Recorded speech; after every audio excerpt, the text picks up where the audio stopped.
Well, hello, beautiful people, and welcome to another episode of Girlfriend Therapy Session with Dee. I'm your girl, Dee Bryant. And listen, guess what?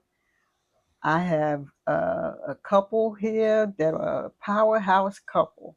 And let me just say, we're going to dive in. We're going to talk about relationships, marriage, and all the in between, dating and everything. And let me just say, I want to um, introduce you to them. Today, the very special couple who is joining me today is Mr. Curtis and Lillian Wright. And I like to call them the powerhouse couple because they truly represent what it means to be, you know, building strong marriages and relationships that are everlasting and faith centered as well. Um, they are the founders of a marriage and covenant relationship advocacy, where they are helping couples grow, heal, and strengthen their relationships, and they are also co-owners of the intimate dining experiences and marriage retreats, where they bring couples together in a unique way and powerful way, combining love, connection, and real conversations, all centered around meaningful experiences. And we can't forget that Curtis and Lillian are also the co-owners of Just Delicious Gourmet Catering. Come taste and see, where her passion for cooking is not just about food, but it's about love, care, and bringing people together. So today we're going to have a real conversation about dating, relationships, challenges, and what it truly takes to build a strong and everlasting marriage. So let's welcome to the show Curtis and Lillian. Thank you for coming. Thank you for inviting us. Thank you for having us. Thank you for Yes, inviting us. Thank you yes, so much. Yeah, it's a pleasure yes, to be here. yes, yes. I'm so happy that you're here. So tell the audience, how long have you guys been married? So we've been married now as of January of this year, 2026. We've been married a total of 47 years, and we've been together over 50 years. Oh, wow, wow, wow. Long Well, time. Yeah, very yeah. long time. Well, listen, I've been married 29 years. Well, actually, it'll be 30 years this coming August. So we know we've been in the Longevity. game. Yes, we've Hmm. been in the game for a very long time. Absolutely. You were saying that you've known each other since you was 13 years old. Yeah. So can you take us back um, to the time when you first met, and how did you know that she was the one, um, for you? How did you know that your relationship might turn into something lasting? Well, how me and Lillian and I met was we had a spot that we hung in the neighborhood. We being my best friend and some sisters that lived in the home that we are hung up at, and they were playing cards. They were playing pinochle, and I don't play cards. So I'm sitting around and I'm waiting and I'm waiting. So I'm getting bored and I'm ready to go. One of the girls happened to be attracted to my best friend. She knew that if I left, he would leave. So she Mhm. tried to keep me there. So she said, I know what I'll do. I'll call my cousin and have him talk to my cousin. So she said, Curtis, I have somebody I want you to meet. It's my cousin. You're gonna like her. I said, okay, call her up. Let me talk to her. Because back then, the more girlfriends you have, the more popular you was and all that. That's what they Mhm. taught you anyway. Right. Yeah. And so she called Lillian and gave me the phone, and I started talking to Lillian. and we was having a nice conversation for about 30 minutes, and then I was like, okay, I'm ready to go again. So I asked Lillian, I said, Lillian, if you give me your number, I'll call you when I get home. I was only a couple of blocks away. So Lillian agreed. She gave me a number. And I called them when I got home. We talked on the phone for probably about 2, 3, 4 hours. And we found that we had something in common. And I'll guess probably about maybe 3 months after the first time we talked on the phone, we finally saw each other in person. Wow. So y'all was talking all that time and didn't see each other in person. Never knew met what each the other other. one Never looked knew like. what the other one. Like I would ask my cousin, like, what do he look like? What Oh, do he okay. act like? Like, what he about? Who he hanging with? Because Curtis hung with friends that was a little skeptical. Were They you were bad boys. surprised? Were you surprised to get a call from somebody that you didn't know? Were you surprised to get a call from Curtis? Or? Well, you know what it was? I trust my cousin. And since she told me, this is a young man, I want you to talk to him. I want you to meet him. I think you guys could have a good go at it. And we teenagers, Mm-hmm. And she 13 also years old, knew, 13 and 14. Yeah. 13 and 14. And she knew how my mom was. My mom was very strict, really, really strict. And she knew Curtis's character because he always carried himself as a humble young man. Even at a young age, he just walked with a lot of wisdom, and he was just humbled in his spirit. And she kind of was matchmaking, she's matchmaking. She gonna hook us up.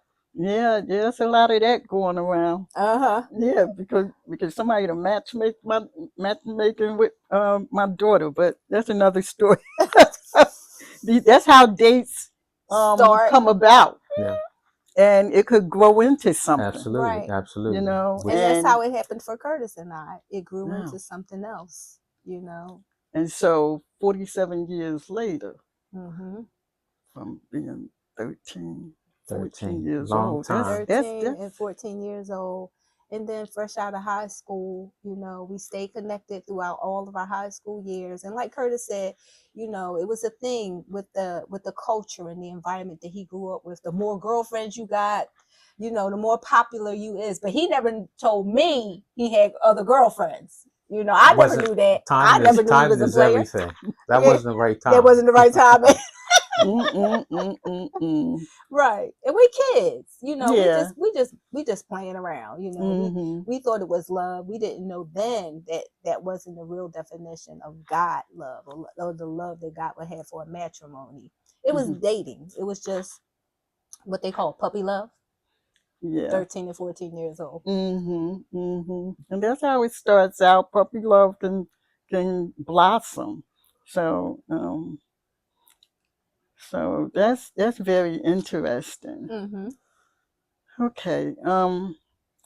Now many couples today, they do struggle to stay together long term. And by you guys being marriage advocates, what do you believe helped your relationship grow from young love into long lasting love? Okay. Well, like we said, we got together at a young age. Right. And so we had the opportunity to grow and learn each other. We had been courting or dating for about 4 years before we even decided to get married because we was too young. Right. So we were learning each other. We were learning the likes and dislikes of one another. We were learning. We would find out what we had in common, what vision, what goals that we could accomplish together. And I'll tell you, I had a crew that I used to hang with. We were close. And when Lillian came in the picture, they saw me distant myself from them. And the reason why I distant myself from them because that's when I started realizing how much I really cared for Lillian and how much I wanted to have some type of relationship with her. And I began to fall in love with Lillian. Lillian became, instead of them being my best friend, Lillian became my best friend. I And get that.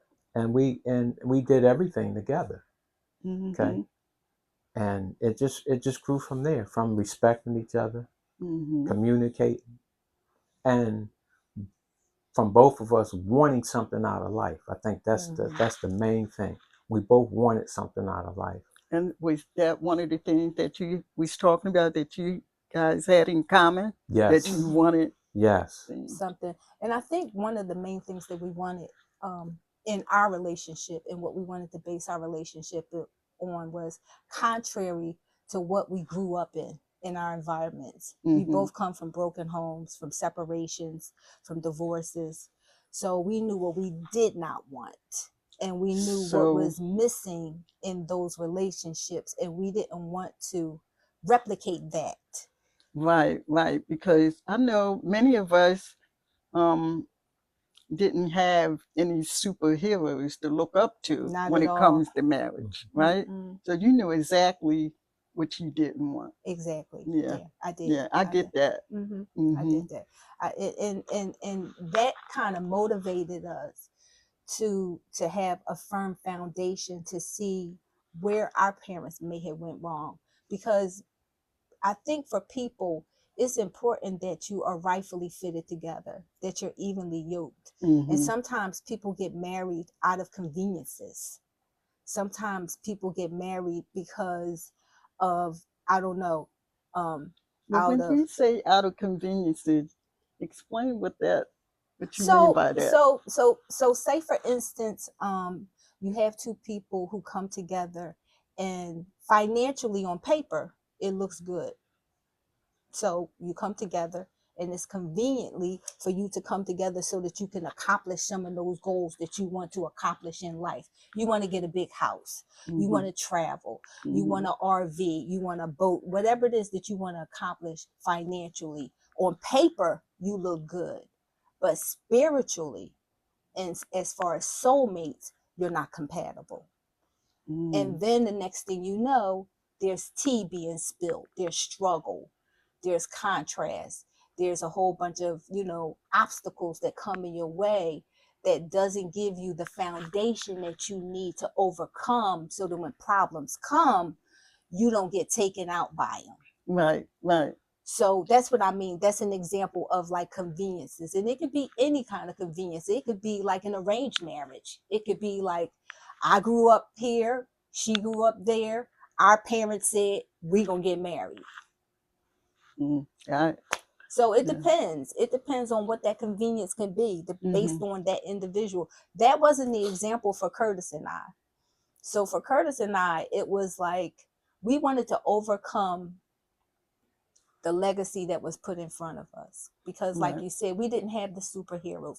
Curtis had his grandmother and his grandfather, which was an agape love. These was Christian people who believed in God, they loved God, Mm-hmm. and they created a family based on the foundation of God. I didn't have that example at all. My father was in my life, but he was not in my house with me. Mm-hmm. So my mom was head of household by herself. And I refuse to be that woman. I refuse to be the woman that's going to raise 5 kids by myself. If I get married, then I'll have children Mm-hmm. because that's the order that God wants me to do it in. And I Right. wanted to honor that order. That's the young lady that I grew up to be. That's how my mom raised me to be because she saw her struggle. Right, right. Mm-hmm. Yeah, I could relate to that. Yeah. I sure can because Yeah. I grew up in that kind of household too, Yeah. where my Yeah. mother was a mother and a father, Right. and And it's hard, it's it's hard. very hard I when you lived single it. head a Yeah. household and you trying to raise boys and girls because you can't show them boys how to be a man, but you can show that young lady how to be a woman. And that was hard, and she did the best that she could possibly do. But based on that, I refused to fall victim to that trap, because it was installed in me. You are not going to get pregnant. You're not going to have kids out of wedlock. Right. You're going to get married. You're going to have structure. You're going to believe in God. And those are the things that was implemented in me as a young lady. And I think that was one of the things that attracted Curtis to me, because my mom made sure that I was going to be a good girl, at least in front of her eyes. At Well, least in front of her eyes. Well, that's funny that you mentioned that too, because it was something else that attracted Curtis to you, and you talked about food. Curtis, you wanted to say something? sure. Go ahead. Okay. Well, one thing, Lillian, she was always neat, always coordinated, had kept her hair right, and smelling good. And she was young, but she was classy. She was a lady. She was ladylike. And I was very well attracted. And that's important. Yeah, I was very much attracted to that. Lillian wasn't the type of girl that was in the street because her mom was strict. I liked that part too. Why? Why you like that part? Because your mom had control on you. You couldn't mess with a lot of boys. Okay. She wasn't having it. And so when I came in to live Lillian's life, I wasn't trying to front for her mother. What her mother got was the type of person I was. Like you said, my grandmother and grandfather, I watched them. So I learned a lot from my grandmother and my grandfather of how to respect each other and how to love each other. So I knew that if I had a girlfriend that I was serious about, or a wife, that I had some kind of foundation to make it work. And so I used what I had from my grandfather, my grandmother, and as a young boy, I always had God in my life. Even when I wasn't doing the right thing, I had God in my life. I tried to hang with some thugs. Yeah, they were bad who boys. who were doing all kinds of stuff. Bad boys. And I tried to get high. I couldn't even get high. I had to pretend like I was high. He didn't even let me get high. I had to fake it like I was high like they were, because I wanted to hang with them. Yeah. Right? You know how you want to belong. Yeah, and that's the thing. Some of us get mixed up in that crowd, or and become a follower, because that's one thing we don't do here. I raised my kids, don't be a follower. If anything, be a leader. Yeah. But don't be no follower, because being a follower gets you in a lot of trouble. True. Absolutely. But so I think your God point, had his hand on me, you. and He blessed this marriage for 47 years. And now my mindset is, give back. That's why I'm here. I don't do this, but I'm here because I want to give back. I want to help people. I see that it's a lot of Christians that are getting divorced. That's even pastors and whatnot. And so if God blessed me and I can give something back that might help somebody, I would like to do that. Yeah. Yeah. It's all about edificating the kingdom of God. It's so important to edify the kingdom of God. And when you come into that awareness, it gives you a different perspective about your relationship, that your relationship is bigger than just you and him. Your relationship is unto God. It's like, because without God, we wouldn't be here right now. And that's the God's honest truth. What you see is a walking miracle through all of the obstacles, through all of the struggles to overcome the things that we've overcome. It's God. He gets all the credit, because it wasn't of us. Because it would be a whole lot of times where I'd be like, I'm out of here, brother, deuces. But it didn't happen. So unto God. Well, the Lord has blessed your marriage for all these years, and it seems like faith seems to be a strong foundation in your relationship. Yeah. And how has your spiritual growth helped you guide your marriage through different and sometimes difficult seasons? So how you think your faith played a role in those I think, difficult seasons yeah, I think of your Curtis want to marriage? talk about that. Probably the most difficult part of my marriage was when my mother and my wife didn't get along. My two best girlfriends, Mm-hmm. okay? Mm, The two people that I love so dear. And because my mother and I were close friends, when I was a little kid, I would go to school, I would buy some candy, and I would save my mother a piece or two of candy. No kid does that. You're going to eat all that candy. You're greedy as a kid. But I saved it for my mother, okay? And when I got older, a teenager, and I wanted to go out and I didn't have enough money to enjoy myself, my mother would take her bill money and say, "What's wrong with you?" And I would tell her what's wrong. I knew what she was going to do. I knew she was going to make everything all right. She would walk in the room, come back. She'd give me $20, $30 for me to enjoy myself.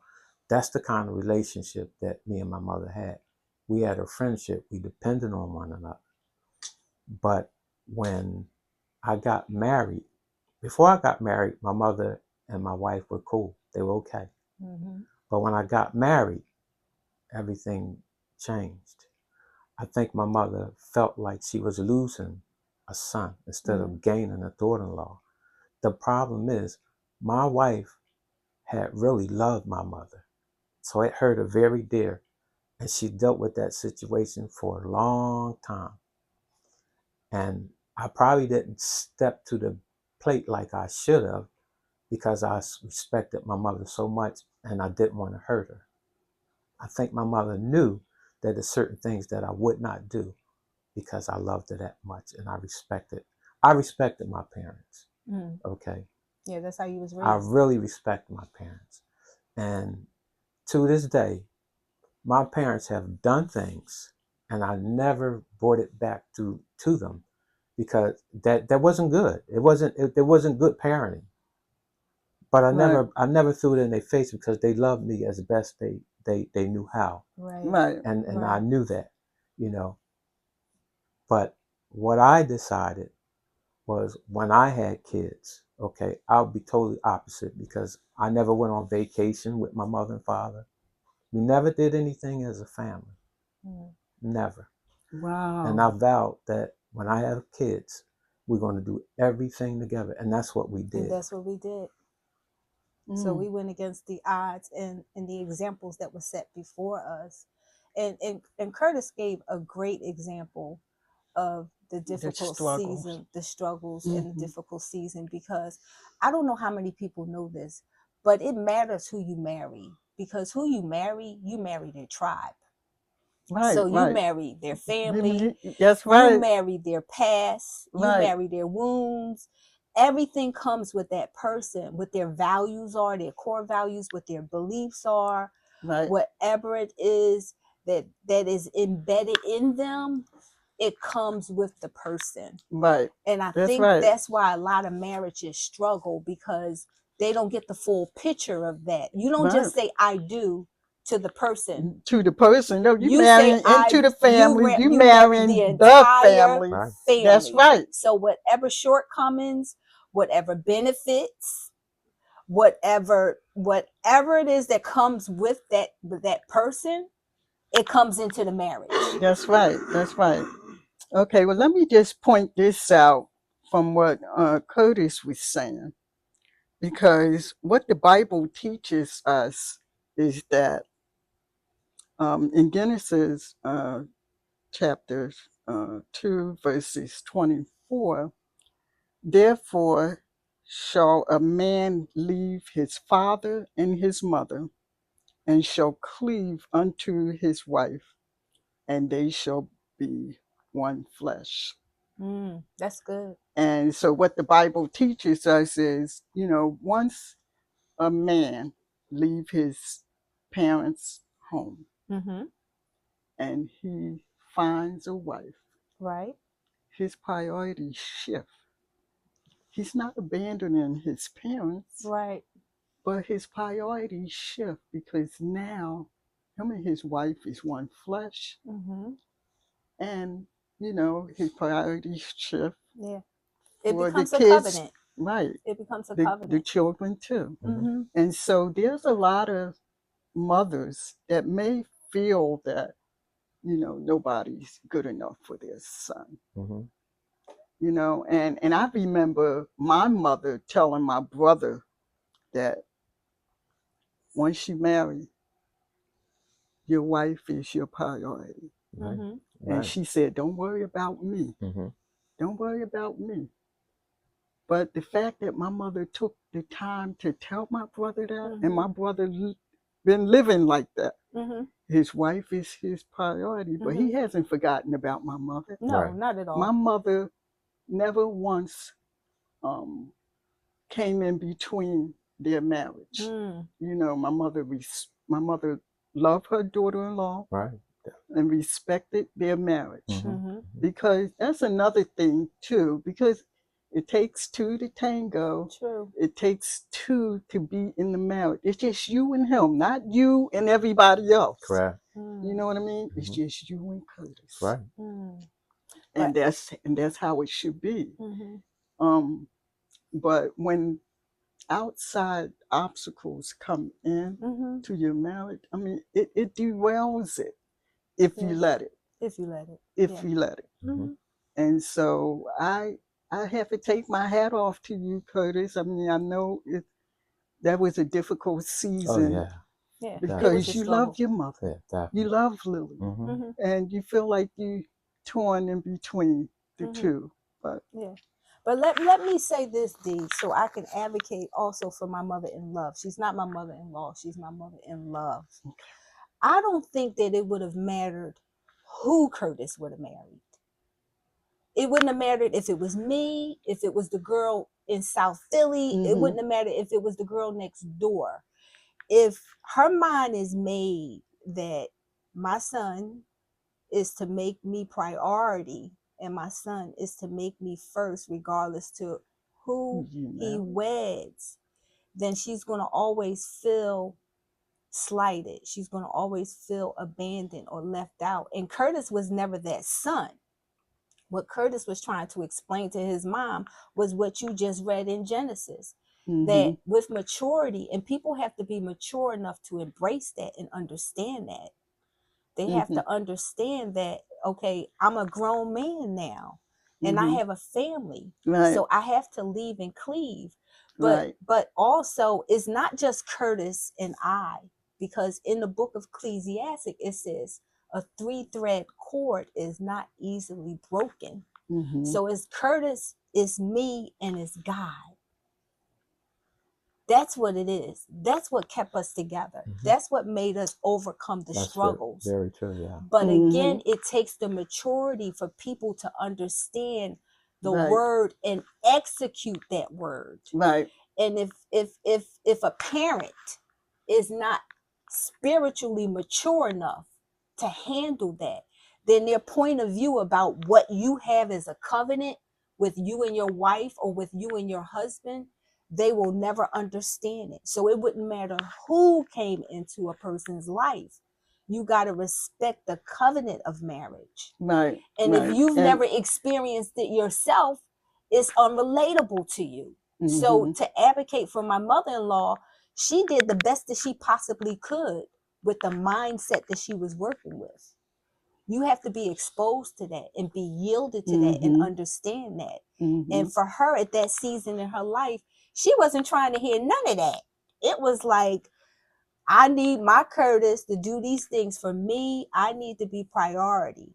And it didn't matter how much he did for her. It's just that it's my point of view. I'm feeling like I need you to do more, or I need to feel as though that I'm greater. And it's two different kinds of love. You don't love your mom the same way that you love your wife. It's two different, completely different types of love. Yes. But a person has to recognize that. They have to understand that. At that time, all I saw was opposition. All I saw was rejection. All I saw was the struggle. But now that I'm mature, because when I was a child, I thought like a child. But now that I'm older, I put away childish things. I'm a mother now. I'm a mother-in-law now. Right. I'm a grandparent now. Right. So the shoes are on my feet. Right. How am I going to execute as a mother-in-law? Right. And as a God faith-filled woman, how am I going to do it? Right. And you're going to do the total opposite. Right. Because you know. Because I done learned. I learned what not to do. You lived it Right. too. Right. You know? And so, and that's the thing too. I mean, you know, I'm a mother. And I don't want to be that kind of mother for my son. Right. Not intentionally. Right. No way. I don't want to. Because think about this. How would your son feel and how would he look at you if you treated the one who he loves, who he brought home as a bride? You know, he would never tell you, Mom, I'm disappointed. Mom, you know, why are you doing this? He wouldn't, because he honors you. He respects you. So it's a hard place for Curtis to be in. It's a hard place for any son to be in. It's a very hard place. Because like he said, these are the two most dearest women in his life. The woman who birthed him and the woman who is rebirthing the identity of his life. Right. His helpmate. Right. Wow. That's big. That's big. Those are the two most important women that's going to ever be in his life. Very true. Until he has a daughter. And now he has to be a covering over her. Right. Right. So it's a big deal. Yeah, that is. It took a lot of spiritual growth and maturity on everybody's part to work through that. And like I said, God has a sense of humor because in the end, you know, when my mother-in-law got sick and she needed hospice care, I became one of her caregivers. And I thought God was pranking me. I was like, this is a joke, right? Like, you, not me, right? You're not asking me, right? And God is saying, okay, no, you. And I'm like, for real, God, like after everything that we done been through, like seriously, this is what I have to do. And he's like, I'm not letting this cup pass you. You're going to do this. And you know why? And I said, why? That was your way of serving. He said, this is your service. Not unto her and not unto Curtis, but it's unto me. And I love God more than anything else. I love God more than Curtis. Because Curtis can pass away the day of tomorrow. Now what? I'm just left with God. Now what? And it was a hard struggle, but it took that spiritual maturity and God pruning me and preparing me for this. So marriage becomes ministry. And it's serious business. Wow. It's like surgery. God is cutting some stuff away. He's pruning some stuff. And you're going through a process. And it don't stop until the day you pass away. But it's beautiful. It is. It's good to have somebody that you love and love you. It is. Yes, it is. When you're going through hard times. Yes. You know, I listen to a lot of single people going through hard times by themselves. It's horrible. You go home, empty house. Nobody there. Yeah. Nobody to really consult.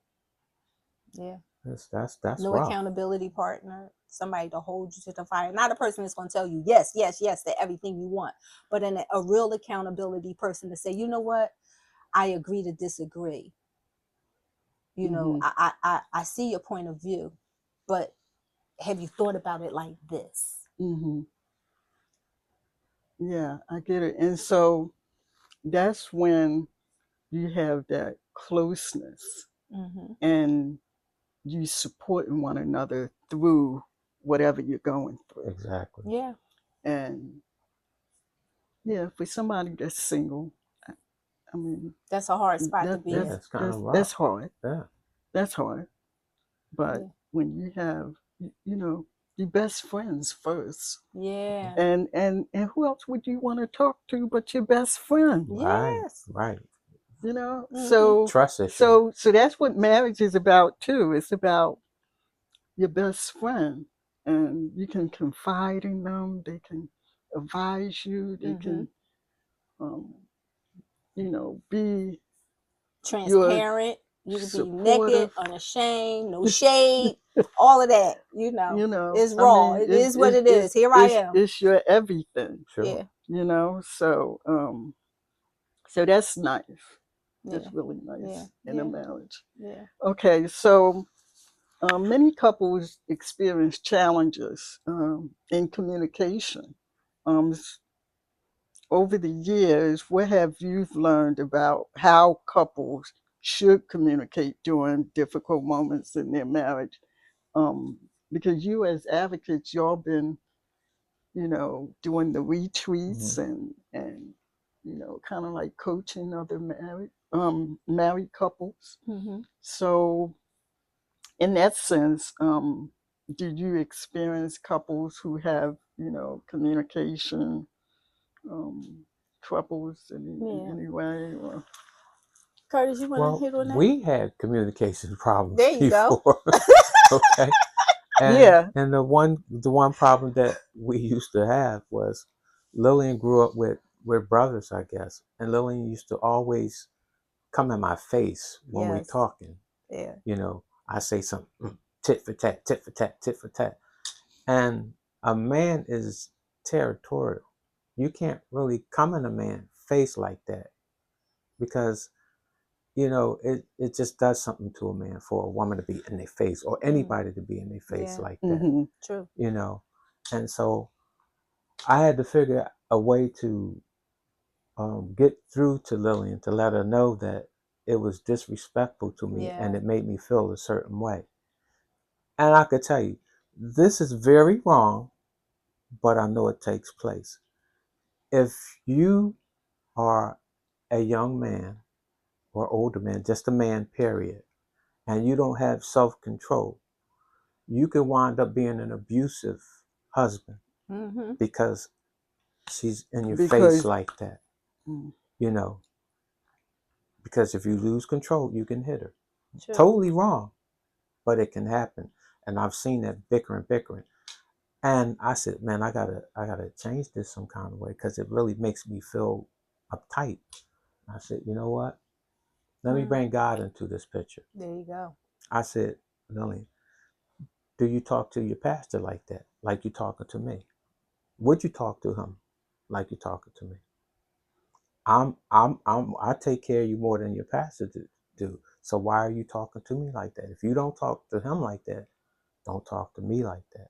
And that was So revelation I for start me. using Bible scripture because that's what she's into. So let me feed her the Bible.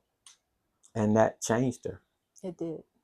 It did. It made me think because, and I'm not saying that, like my bishop is, this this idol or anything like that. It's just that the level of respect that you give for your leaders and for the people who are pouring into you spiritually, who are interceding for you and praying for you. And when Curtis hit me with that revelation, I was like, well, wait a minute. This is who I'm laying down with. This is who I'm building a life with. This is who has my back 100%. Make sure my bills is paid. If I'm sick, they're there. They're interceding for me. My spiritual leaders aren't here with me 24/7 like my spouse is going to be here with me 24/7. right, right, And the level of respect that I'm giving to them or how I would interact with them. Curtis is the priest of my household. He deserves more than that because of his position in the household and how God elevated him to be the husband over me being his wife. So that was like an eye opener for me.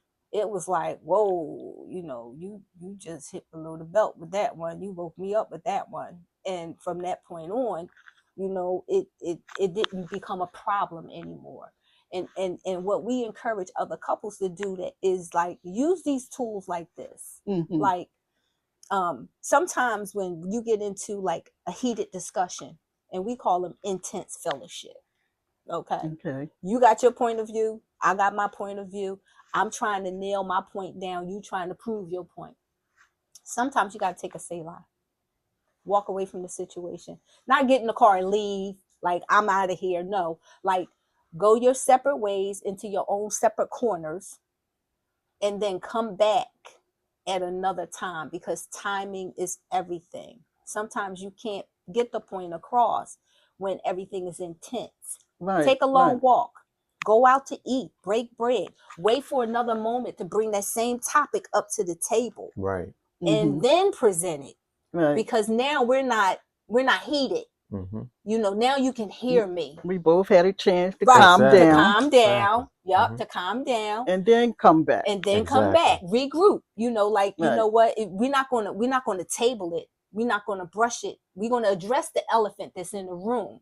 Right. And by addressing it, we're gonna do it in a different atmosphere. Right. Whether it's In during a a different long way. walk, while we're talking, or whether it's out, we breaking bread on a date night. You know, babe, remember that subject that we was Right. talking Mhm. about? I would like to talk about it. And let me explain to you what my point of view was. Now the person is more receptive to Correct. hear Correct. what it is that you got to say. Right. Now they're yielded. They're like, you know what? I never thought about it like that before. Mm-hmm. Thank you for respecting me enough to set the atmosphere. Yeah, and to listen. And to because listen. that's what communication is all about. Right. It's about listening. Correct. Mhm. You know, let that person have a chance to Mhm. speak. Mhm. Because you can't, everybody's over talking one another and nobody's listening. At all. And Not and that's effective at all. when the heat gets elevated Oh Yes. yeah. and it gets out of whack. Mhm. And the And pride gets in place. Yes, that part, Curtis. Yeah. you know, That so part. sometimes you have to take a step back and cool off a little bit Yeah. and then come back and talk about Yeah. what's bothering you. Yeah. Or What's important. It could be something that it doesn't necessarily that is bothering you, but it's something that's important. And I right, care about it. And I need you to see my point of view of why I care so much about it. right. Because maybe you didn't have that perspective of it. You might not even been enlightened to why I care about it. Yeah. Yeah, communication is important. Yes, it is. Communication And is whatever key. relationship you're Yeah. in. Any Mhm. kind of Any kind of relationship. relationship. Yeah. Yes, yes. Which brings me to my next question. We're Mhm. going to talk about dating. Okay. And so dating today, I think it changed a lot. Um, what advice would you give people who are dating right now? Because you know, dating always is nice and fresh and new, just like when you and Lillian had met. Right. Mhm. Right. But we want to give the audience a little advice on dating. What should we be looking for Mhm. um, in a person? Or sometimes I would say, if you have out of 10, I say out of 10, and you find a nice man Mhm. and only 7 things that you like, About the would you person. still go for him? You know, if it's only 7 out of 10, would you still like that person? I mean, because people have their little standards Right. of what they like and what they don't like, True. right? But when you going out on a date and you're looking for that Mr. Right or Mrs. Right, Mhm. oh, and your last Last name name is is Rice, Wright. by the way.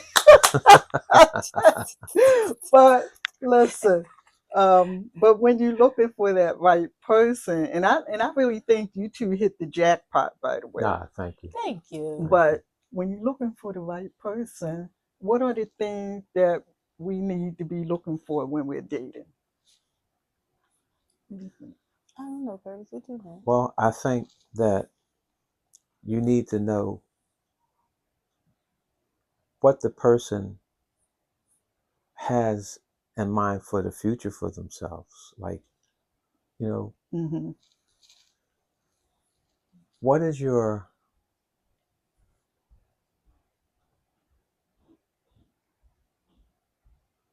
is your objective for dating? You know, why are we dating? Because dating and courting are two Two different different things. If I things. go on a date, I can go on a date with anyone. Mm-hmm. A date is a time and a place that we meet up to There do you go. something, and then it's over. Right. If I'm courting to lead towards engagement and then to lead towards marriage, Mm-hmm. that's totally different from dating. Right. Yeah, yeah. And I think, well, nowadays, the word is dating.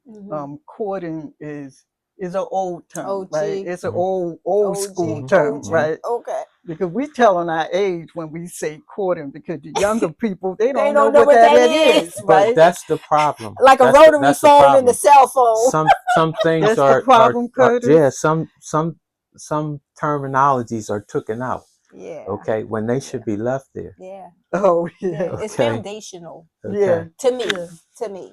yeah. Because In he's my using opinion. courting, but I think the younger viewers may not know what They that probably don't even is. say dating. They probably say something else. They probably say Yeah, they hooking up. might say something. Hooking up. Hooking up or what? You know, Hooking up. I know, I right? don't know. Right. Circling the block. Like, I don't know. I know, right? Right.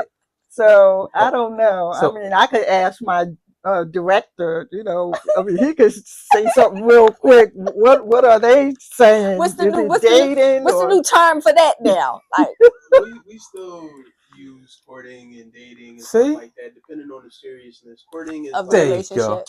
There you me go. being a little older. I'm 28. I don't really.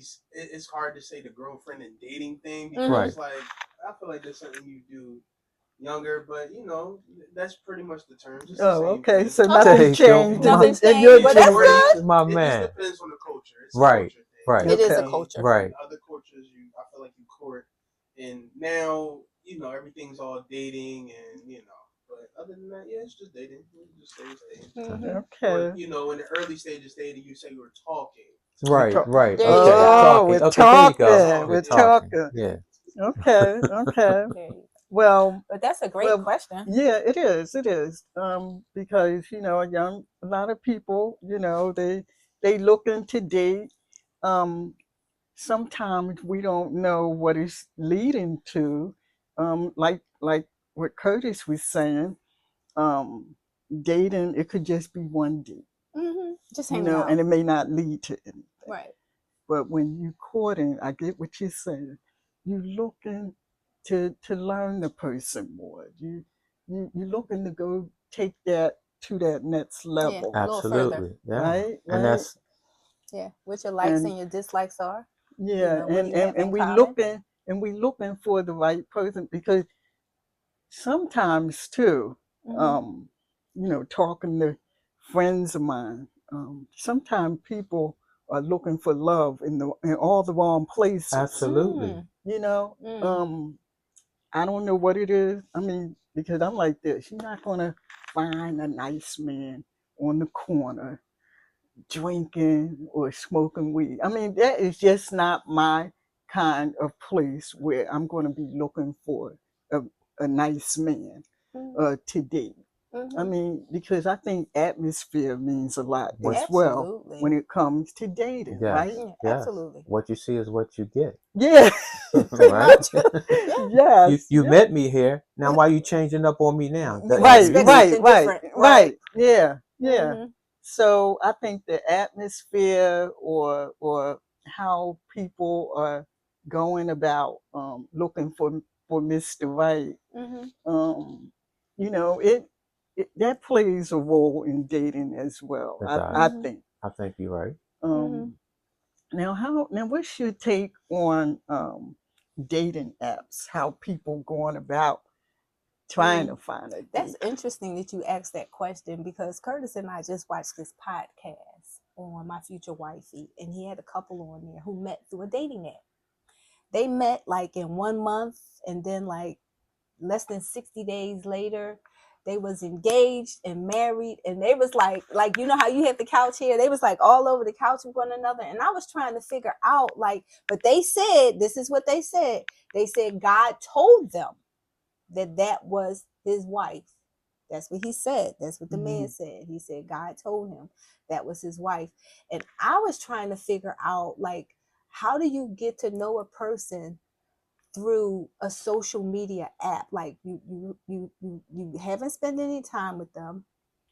You haven't curated any kind of like founding or solid conversations, or I know that you're a believer, I'm a believer, we both love Christ, but where's the substance of the relationship? Like, what is it founded on? Is it just you saw my AI, you know, I saw your AI and picture. right, you know, so you know, and no judgment, no shade towards people who are into dating apps, you know, if that thing works for you.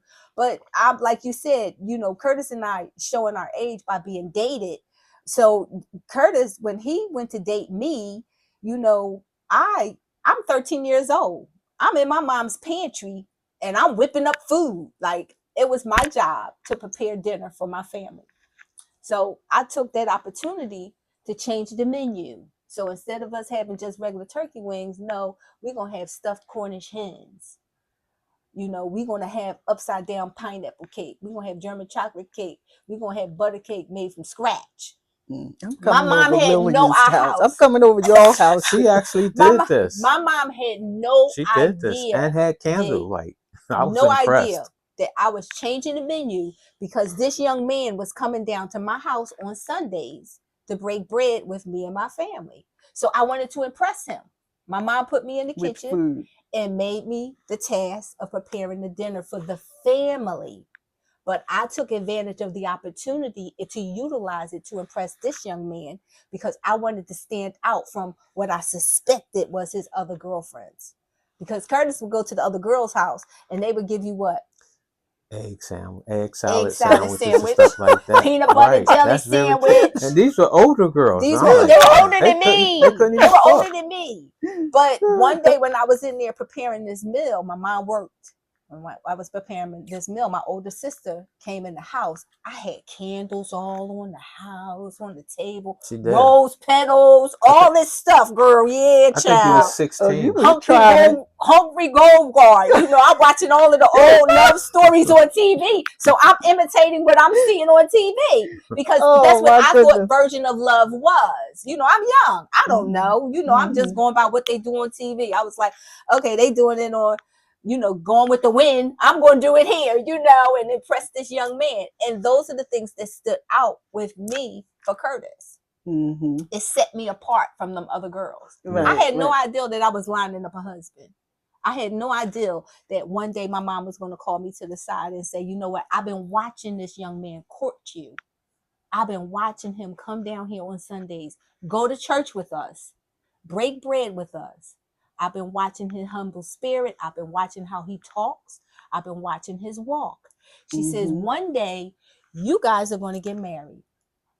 And when you do, I want you to remember these words, that a way to a good man's heart is through his stomach. I didn't know what I was doing, D. I called myself getting me a boyfriend. That's it. Right. That's it. With food. With food. And here you are, personal chef, culinary business. And that's how this whole thing evolved. So, wow. I didn't know. I didn't know God was lining this all up like this. I had no idea. And to think about her mother, her and our mother were very close. Very close. Her mother used to consult me about her kids. Yep. My mom used to cry on his shoulder. She said, he's a wise young man. She would cry on his shoulder. She would cry on your shoulder? Yes.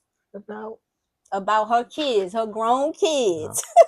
Oh, wow. We were close. Wow. Yeah, they were very close. She was really a mother to me, not a mother-in-law. Yeah, they were friends. They were real close. That was another reason why it was just so disappointing that I couldn't share that kind of relationship with my mother in love. Absolutely. That's a hurt piece. Curtis had it. And I was like, why can't I have this? Yeah. You know? Yeah, because he was able to have that with your mother. With my mom. And I'm like, why can't I have this? You know? Yeah. Yeah. So so with dating, okay, so you talked about how things came all together through food to get your man. To get my man. Right? So that you did. So with the dating apps, I just want to say, I know a lot of people who met people through dating apps, Mm. and some of them did get married. Cool. Okay. Married, had children, Mm-hmm. the whole 9 yards. I don't know anything about the dating Right. apps. Right. Mm-hmm. Because my way that I've always dated was through people that introduced us. Yeah. Sure. Neutral You know, the, contacts. the traditional way. Right. Mhm. You meeting people or you're going to a party or Yes. something like that. That's how I've always met people. Yeah. But I would say my husband, I've known him all my life. Wow. He lived 2 blocks away from me. Okay. Oh, y'all He grew up was in the same neighborhood. Yeah, we were in the same exact neighborhood, and we went to school together. Okay. And we were in the same 8th grade class together, Wow. and we were in the same 12th grade class together in high school. But I didn't have any interest, in him when we were growing up. Okay. We didn't get together until 10 years after high school. Okay. Oh, okay. Wow. Because I was on the reunion committee. Okay. I would tell him about the reunion. We were just celebrating our 10-year reunion Right. coming out of King High School. And what hooked us up was he bought a date to the reunion, Okay. Mhm.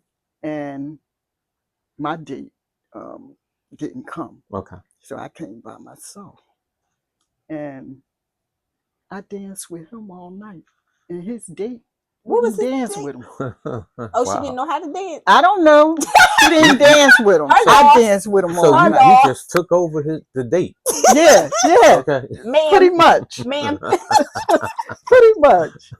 But yeah, but after that, then we started talking and having conversations and enjoyed the conversation. Conversation. Yeah, Yeah. conversation is everything. Mhm. It is. And that's when you find out whether or not you're compatible. Absolutely. That makes And the difference. and our first date was a business date. Okay. Mm. It was a business date.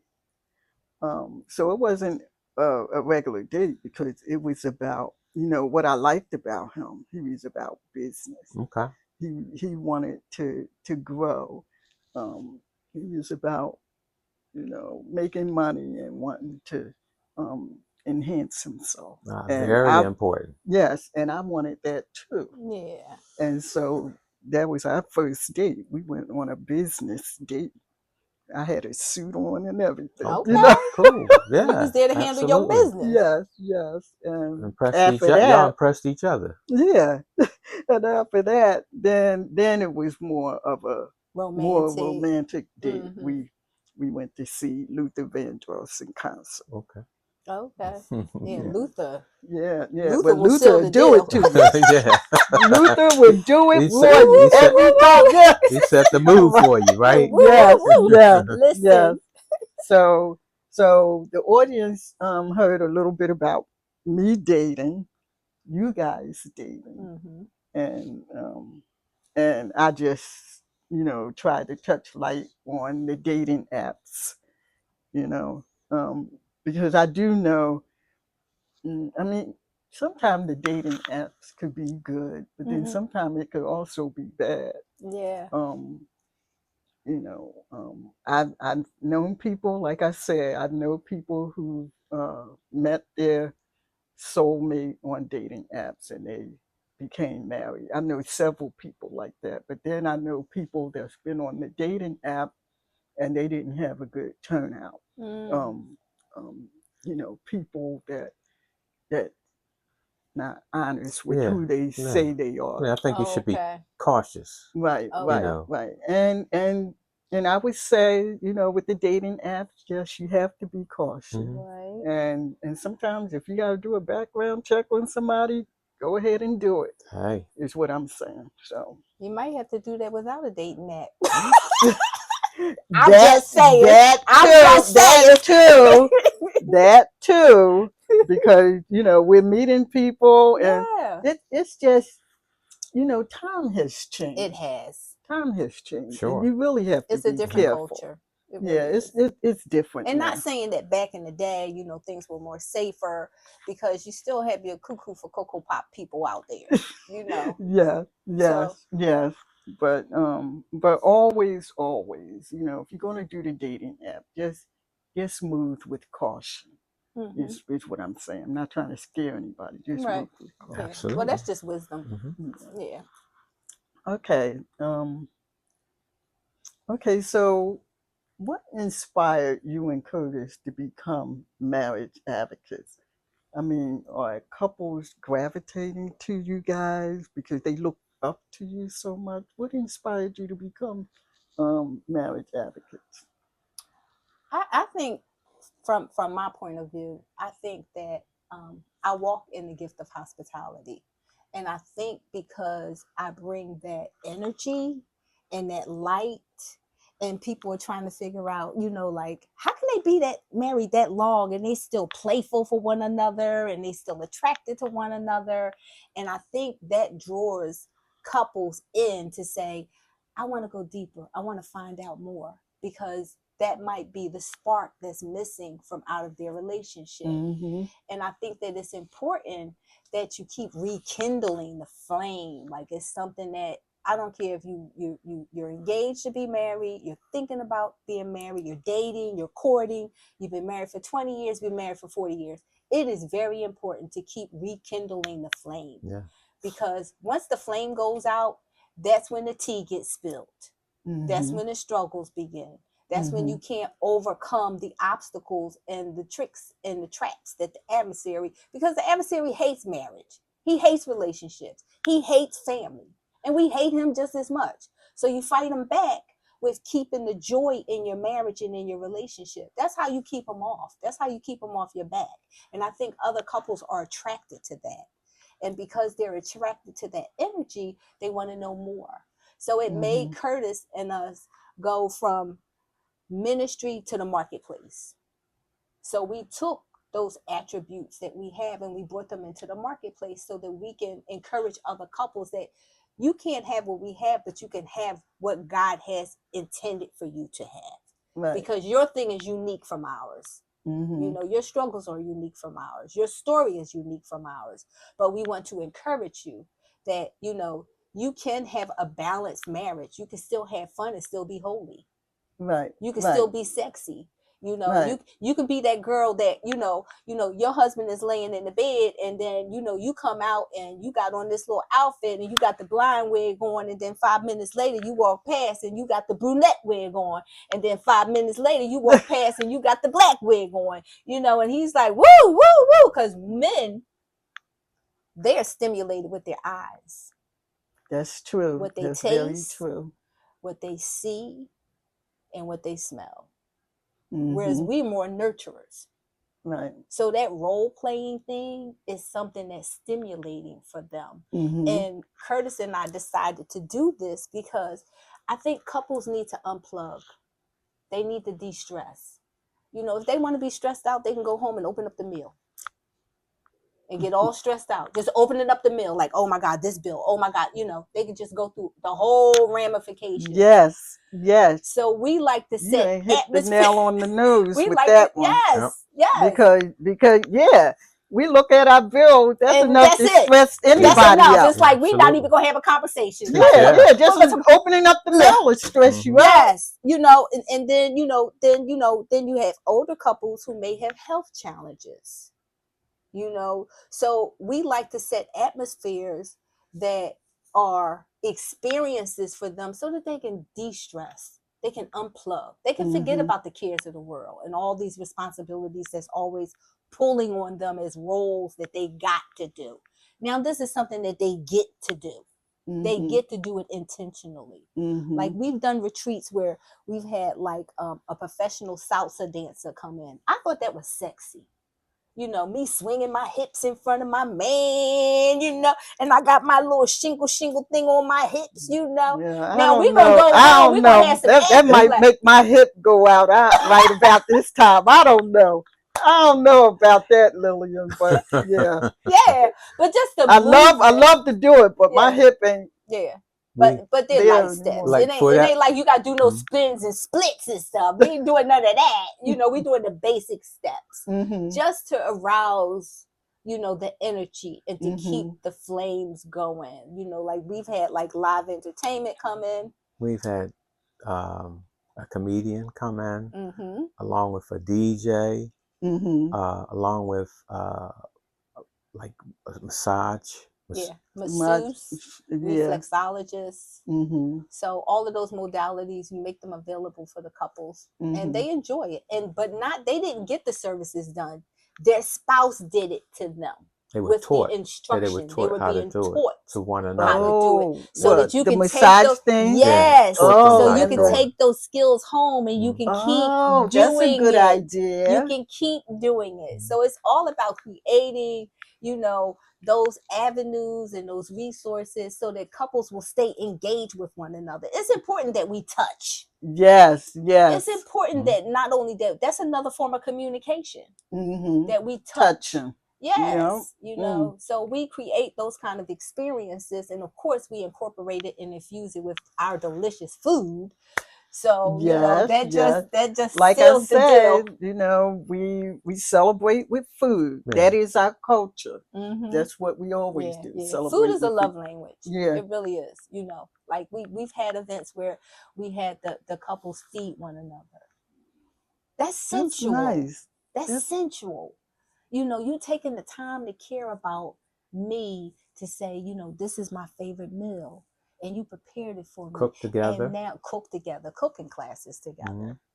So it's those are the kind of things that we create for couples to engage in so that they can have those experiences. And these are things that we use, that we encourage them to use them as tools, not just there in that setting, but take them home and keep mm-hmm. repeating it. And keep Keep doing repeating it. it and And keep teach other couples. and keep making time for one another to have those date Absolutely, nights. you have Yes. to. You have Because to do that's the that. thing. You Yeah, have to continue to date you have to while do you that. in Yeah, your marriage. you did. Yeah, You did that to get absolutely. each other. You did. You put Mm, on your best, okay, right? and you dated, and you enjoyed it. Mm-hmm. That's what put you together. That's what made you have, joy and happiness. They have things in Yeah, common. continue to do that Mm-hmm. throughout your marriage. Keep it spiced up. Yeah, it's important. So I like everything that you listed about what you do in your retreats. Mm-hmm. Um, so how the couple is taking it. I mean, how do they walk away from your retreats? I mean, they saying that Tell they them about like it Mooney. and they enjoyed it. And My cousin came to one event that we had. Mm-hmm. It was This is a it was a testimony. place called Casablanca. You might have heard of it, right? And we had a jazz band there, Live jab. right? Live Yeah. live jazz band oh, professionals. Mm-hmm. And It's then nice. we also had a DJ there so they can dance. Mm-hmm. Of course, food is there. Mm-hmm. And my cousin happened to run into an old boyfriend of hers that she hadn't seen in many, many years. Well, they've been married now for about 30 For years. over 30 years. And they met at one of the events. Okay. mm-hmm. So these events that we have, they kind of like bring people together. Yeah. And it's lasting results, Like there was one particular, you remember the event that we had that we invited like 12 couples, and they all showed up and they had assignments prior to arriving to the Mm-hmm. event space. So their assignment was, think of one thing that your significant other always wanted, but they never brought it for themselves. And we put a cap on how much money you could spend for Correct. that gift. Mm-hmm. Go out there and buy that gift. I think it was Don't let them know. just $50. Don't let them know It was what you just buying. $50. Do not let Yeah. them know what you're buying. Right. Gift wrapped it Mm-hmm. in the person's favorite colors and put bows and everything on it. And then come to the event. And when you arrive there, that's when you get to exchange your gift Mm-hmm. with your significant other. And to see the They loved excitement it. They on loved these it. couples' faces when they opened up the box and they said, "Oh my God, babe, I always been wanting this." And what did your husband get you? What did your wife get you? And it was like, it was like a fellowship that was out of this world. That was so memorable. So Mhm. people were like a week later saying, when y'all gonna do that again? We need to do that again. You know, so that was like really a blessing to get the Mhm. testimonies and the feedback from people to say that was a great idea. It Mhm. was different and it was thoughtful Right. because you took the time You to took the time to do. intentionally buy something that I always wanted, and I never bought it for myself. And you remembered what it was. Yeah, I that's didn't the have to thing. remind you what it was. Right. Right. You remembered what it was. And that lets you know that they listening. Right. They listening Exactly. to They're you. listening. Mhm. You know? You So know, those and are the that's kind of where all that exercises that we communication do. come in. Yeah. That's good. I And- like that idea. And I would tell any man, because Lillian might say something like, "Man, I wish I had," or "I need." I don't say anything to her. I play like I'm not even listening. Mhm. Yeah. And like And maybe you a go and week get it later, for Mhm. I bring it every time. Yeah. Every time. I always did this. You know. Yeah. I don't and like she had a necklace on, right? Yeah. And the chain had So my chain had popped. right. So this chain had popped. And my charms that are on this chain, one is from my husband and the other one is from my grandchildren. And the chain was brought by my children. So I had everybody around me every day. But the Mhm. chain broke, so I couldn't wear the charms. And I had been wanting to get a replacement. And he brought me a replacement, but something happened with that chain. It It kept snagging or it got something. tangled up because of the Yeah. way it was, the texture of the chain. Mm-hmm. And so that got destroyed. And we just took the charms and just set them in Like in a jewelry a box. jewelry box forever. And I just went out the other day and I said, and I kept having it in my head. I got to get this chain for her. Got to get this chain for her. Mhm. This thing been sitting there forever. Right. She didn't even wear it no more. She I ain't don't even thinking because I about don't it have no a chain more. to wear the But charms I'm with. thinking about Right. it. I Right. knew the sentimental value of the chain. Right. The charm. So I bought the Right. chain so she could put it on her neck. It's those are thoughtful things that Yeah. you have to Yes. do. Yes. And I that's what love it, keeps your Curtis. I marriage love it strong. because you thinking about her needs and what she wants and the sentimental values of things that are important to her. Mm-hmm. And that's a lesson for men out there. Y'all need to be listening to your wives, to your girlfriends, or And whoever. she does the same thing to me. And yes, It's the vice women versa. too. The women too. She know I like music. So one Christmas she bought me a saxophone. She bought me a harmonica with the instructions of how to play it. Mm-hmm. And she bought me the book for the saxophone and gave me lessons. Yeah. Signed them up for lessons. What? And she did that That's nice. with a surprise.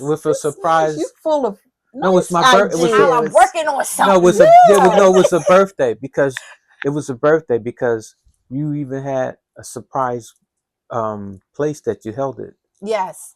You gave me a surprise birthday party. The surprise a little birthday intimate party. one. Yeah. Yeah. So it's And things everything like was that. presented then. Yeah, it's things like that you do. That is Yeah, really yeah. nice. So I think what we're trying to convey Wait a minute, let me say one thing. Okay. This is going to get you. What? The instructor Mm-hmm. that she gave me came from King. Yep. A blind, He was a king. blind man. Yep. Okay. Oh, You know who I think I Yes. know who you're talking about. Yes. Yes. Yes. Yes. I know He's an that alumni. student. He's an alumni. Oh my Mhm. God. Yep. You gotta be And he was kidding. his instructor. He was his teacher. Teaching The him blind guy. I Yes. remember his him teacher. because Yes. I was Yeah. brought up in the music department. I knew you would like. I knew you'd get that one. Yeah. Oh. What's his first name? Was it Douglas? Was No. it Doug? Mm-mm. I know the last name is Robinson. The last name is It'll I come Robinson. to me. remember It'll come him. to me. He was in the music department and so was I. Yes. Mm-hmm. Yeah. An excellent artist. Can play any instrument. Excellent. Genius. Yeah, with he was music. blind. Yeah. He Yep. was blind. He Yep. taught me how to play the sax. Mm-hmm. Wow. Yep. When How Curtis you- showed up how at the you class, hooked up with him? because Nothing but the Holy Ghost. I was riding down 5th Street one day and I saw this sign that said it was a music school, and I went in there and I told them that I had brought my husband this saxophone and I want to sign him up for some classes, and they brought this blind man out and I started laughing. Bill. I said, Bill Bill, is his name. Bill. That's his name, William. Bill. Yep. Yeah. And they brought this blind man out, and when they brought him And out, he I was was like, walking there. and I'm like, y'all kidding me, right? And he was like, are you here to get classes? Was that Gibson Music Gibson Music on 5th On Street? 5th Street? Yeah. Mm-hmm. Yeah. Oh, wow. Yeah, I think it's like 5th and Logan. Mhm. Yeah. Yeah. Mm, And when he mm, came out, I thought it was like, you gotta be kidding me, right? And he was like, no, I'm actually a trained musician. And I told him, I said, I want I my haven't husband. seen him in years. I haven't seen him since high school. He's married and he's he married. has 2 kids. Yep. Well, they're big girls now. Yeah. They're He's women a grandfather now. Yeah, they're now. women. Yeah. Yeah. Yeah. Yeah. Oh, wow. But those are the This kind is- of things that you I want knew to that do. would get you. Yes, Like yes, I knew that would get you. I know you did. 'Cause you all You got king. me on that one, man. You got me on that one because I remember him from Yeah. King. Yeah. Yes. Oh, So it's my being God. intentional, really just being intentional. If you think about the other person all the time and they think about you all the time, you got all the covers. You got all the bases covered at all Yeah, times. and that's what love is about. And I think sometimes people miss the mark. You know, I think it's so much disagreements going on, Mhm. and Unnecessary. communication is Yeah. Yeah. and they not really And the coming adversary is together. having a field day. He's sitting over in the corner with popcorn saying, okay, who's next? Who's next? And you losing. But you know what? You know what? This is what God really taught me. If you look around and you see how many people are not here anymore, Yeah.